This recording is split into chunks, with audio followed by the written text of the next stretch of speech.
Hey guys, what's up? I'm Charan from Just Ready Things. This video is not a regular tutorial, but more of a workflow showcase and thought process behind making the day one prompt of Mayterials. What is Mayterials? So, Mayterials is a month-long event that happens in the month of May. It is actually very similar to November, where you'll be given a daily prompt throughout the month, and you'll be asked to make a shader based on the prompt. All the links I'll leave in the description regarding Mayterials and everything that I mentioned in this video. So the day one prompt was scrap. Scrap is janky and random, right? And I wanted to make a scattered version of crushed soda cans. But after thinking for a bit, I settled with the thought of making only the lids of tin cans, not even soda cans, because tin cans can be in random sizes as well. The whole process took me about 4 hours, and I think it's pretty quick compared to the time I spent for each shaders in November. That's because of Cycles X. As you guys know, Cycles got a huge update for its 10th anniversary, and the developers have been improving Cycles, and the viewport performance of Cycles X is so good. Like, it's almost real time for the shaders that I've been working on. I'll also leave a link if you guys want to check out Cycles X. The basic idea was to simplify the overall shapes. So I look at the bigger picture and I just found circles in this reference image. So I started with the circle and slowly built upon that. I added more circles to get the basic displacement map and combined them using addition and subtraction and maximum nodes. And then I made an uneven capsule and subtracted it from the present height map, so it gives us a little depth. And then I used the same node setup to generate the can openers as well. And then I worked on the brushed metal surface as a placeholder.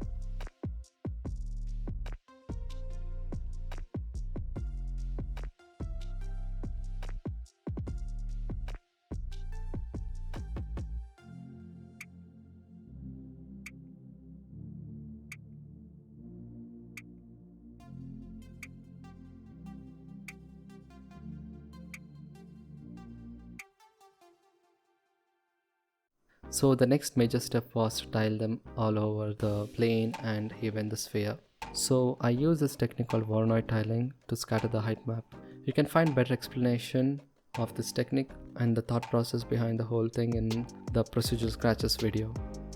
So the basic idea is to use the position output of Voronoi to generate random locations, so where we can basically scatter the height maps.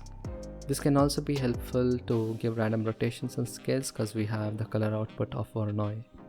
So then comes the most tedious part that I've ever encountered in making a node tree, that is. So making layers of scrap and combining them was a very huge task for me.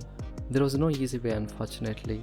I had to duplicate the whole node setups a bunch of times and then mask out the layers and combine them using a maximum operation. Also, let me know in the comments if you want a detailed explanation of this process. And that's about how I made the displacement map of the tin cans. Later I tweaked the metal shader a bit more and also made a ground shader. The next step is to create good lighting to showcase the shader. And I do consider myself a beginner in the realm of lighting, so it took me about 1.5 hours of tweaking to get the lighting I desired. Lighting metals can be tricky, especially with glossy surfaces. So I added a 3-point lighting setup and a HDRI for fill light. I adjusted some rim lights and I added a black non-reflective background to make the shader pop out a little bit more. Finally, I did some compositing. It's mostly glare and RGB colors.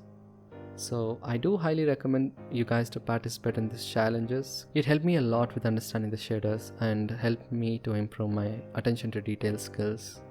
You don't have to do it every single day. It can be hard to spend hours on one single shader, but I think it'll still be worth it. That's all I have to say, guys. Relax and enjoy the rest of the time lapse. And finally, if you like the video, consider subscribing and leave a like. I'll see you in the next one.